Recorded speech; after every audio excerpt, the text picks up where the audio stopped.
Hello everyone and welcome back to your daily government and financial news update. As always, I'm interested in hearing your thoughts on everything, and I wanted to thank everyone for giving my videos likes and sharing them, as that certainly helps push these videos out to other people like you.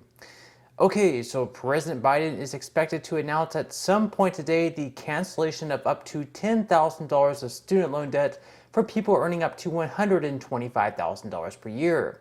This would be the largest forgiveness of federal student loans per individual in our nation's history.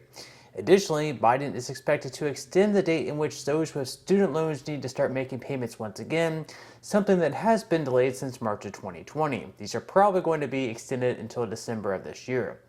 Now, according to a recent Penn Wharton budget model, a group of economists estimated that this is going to cost almost $300 billion in the first year alone, which, by the way, is just about equal to all the new tax revenue raised by the Inflation Reduction Act just signed into law over the next decade. I don't know about you, but that doesn't seem like the greatest approach to reducing inflation. But then again, we also have President Biden at the helm, someone who's responsible for the highest inflation in the last 4 decades, so it's not all that surprising. Meanwhile, we're also forcing workers to pay off student debt for people who earn all the way up to $125,000 annually, a group who probably won't have too many troubles paying off their student loans. I could see, maybe, canceling student loans for those who are really struggling to earn high enough incomes, but it's completely insane to be paying the loans of people who are already pretty well off, earning up to $125,000 per year. That's a lot of money. You really shouldn't have too many problems paying off your loan if you are making that much money. Now, not only that, but it also creates an extremely dangerous precedent by doing such a thing through an executive order without first getting congressional approval. What President Biden is doing here is using our hard-earned taxpayer money, up to $300 billion of it, to go out and forgive student loans for a select group of people without first having approval from the people in Congress that we voted into office. This is very much a huge abuse of power and very much opens the door to future abuse by presidents to come. Finally, it's also a huge slap in the face to other Americans who have other debts, such as on their credit card or other loans, who might now say,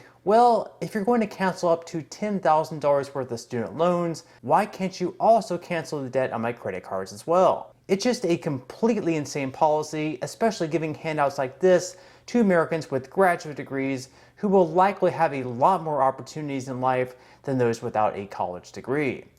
Just the other day, there was also a bit of an awkward encounter with Elizabeth Warren and a dad whose daughter now doesn't have any student loans because of their hard work paying them off, taking on multiple jobs. So he's asking her, is his daughter going to get her money back because her loans are now paid off? Watch. Yep. I just want to ask one question. My daughter's getting out of school. I've saved all my money. She doesn't have any student loans. Am I going to get my money back? Of course not. So you're going to pay for people who didn't save any money, and those of us that did the right thing get screwed.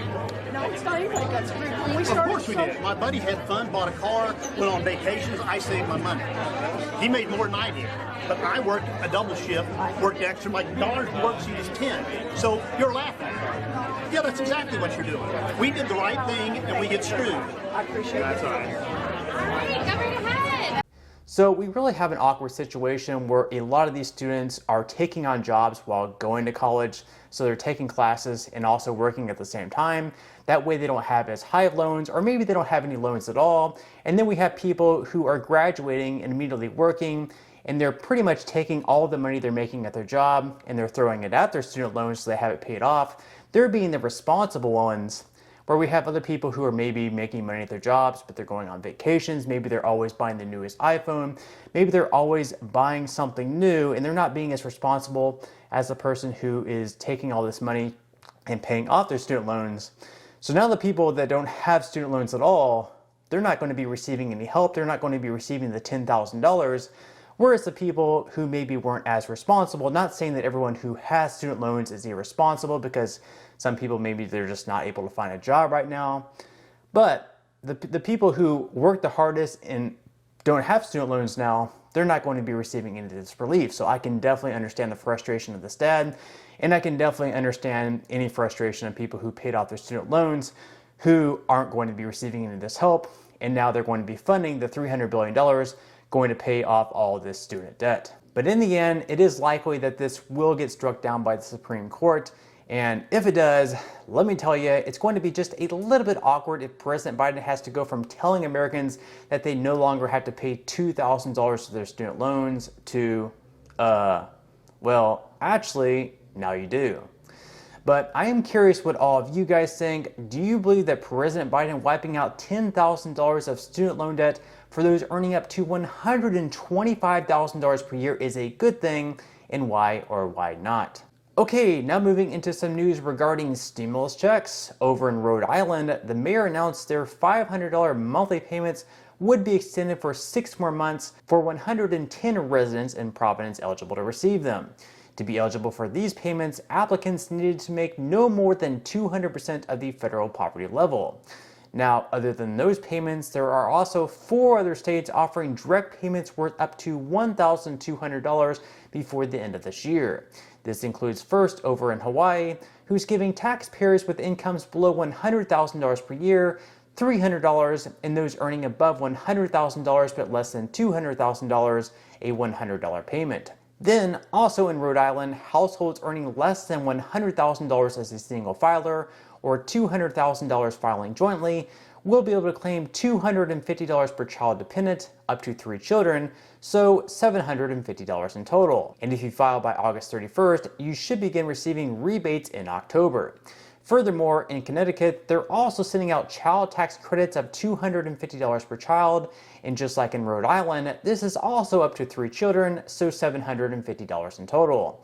Income limits are also the same in Connecticut, so if you're a single filer, the max you can earn is $100,000 per year, or if you file jointly, double that at $200,000. And finally, down in Florida, they've also been sending out $450 per dependent to the following groups of parents and caregivers as followed: foster parents, relative caregivers, non-relative caregivers, families receiving TANF cash assistance, and guardianship assistance program participants. So lots of direct payments are being sent out at the state level right now, and as inflation continues to worsen over the next year, if it continues to worsen, it really wouldn't surprise me too much if we begin seeing more payments go out in the future.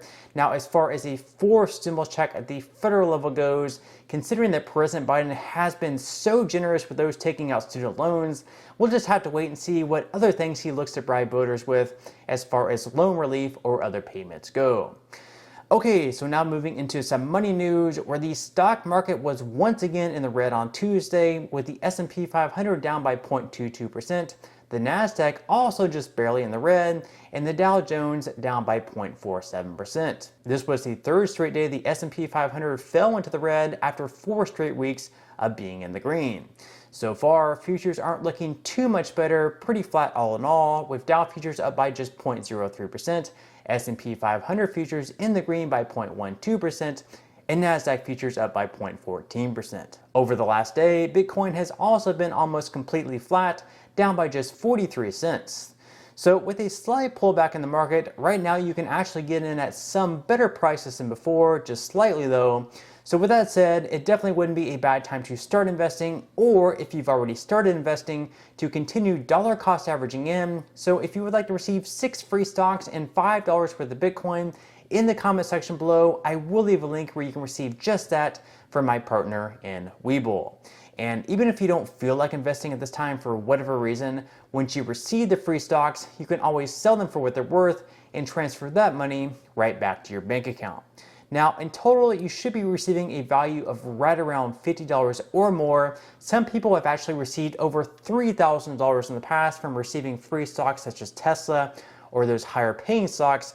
Now, this money will be taxable, but still, you can think of that as just some free extra money with just a few minutes of work of signing up for Webull.